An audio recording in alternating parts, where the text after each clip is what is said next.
మరణించిన రోజు మీ చర్చ్ ఎదురుగానే పూలదండల వ్యాపారం పెడితే జరుగుతుందా జరగదా? ఖచ్చితంగా జరుగుతుంది. ఇంతకీ ఆ పూలదండలు ఎవరు కొంటారు? పరిశుద్ధాత్మ శక్తి లేని వాళ్ళు కొంటారా? లేతే మీరు ఎవరినైతే పరిశుద్ధాత్మ దేవుని సంబంధాలని అంటున్నారో వాళ్ళు కొంటారా?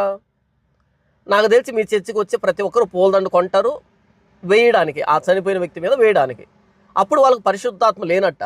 మీ చర్చికి వస్తున్న వాళ్ళు ఎవరైనా మరణించినప్పుడు మీరు వాళ్ళను సందర్శించడానికి వెళ్తూ ఉన్నప్పుడు పూలదండలు తీసుకుని వెళ్తారా, లేకపోతే ఉత్తి చేతులతో పోతారా? ఒకవేళ పూలదండలు తీసుకుని వెళ్ళి వేస్తే ఆ చనిపోయిన వ్యక్తికి పరిశుద్ధాత్మ దేవుడు లేనట్ట, లేకపోతే వేసిన వ్యక్తికి పరిశుద్ధాత్మ దేవుడు లేనట్ట? క్రైస్తవులు పెళ్లిళ్ళు చేసుకుంటారు కదా, ఆ పెళ్ళిళ్ళప్పుడు ఆ స్టేజ్ డెకరేషన్ అన్నది పూలతో చేస్తారా, లేకపోతే ఇంకా కాగిత పూలతో వీటితో ఏమైనా చేస్తున్నారా మీ తండ్రి సన్నిధిలో? అంటే పూలే వాడరా? పూలదండలు కానీ, లేకపోతే స్టేజ్ని డెకరేట్ చేయడానికి, లేకపోతే బొకే ఇవ్వడానికి, ఇలా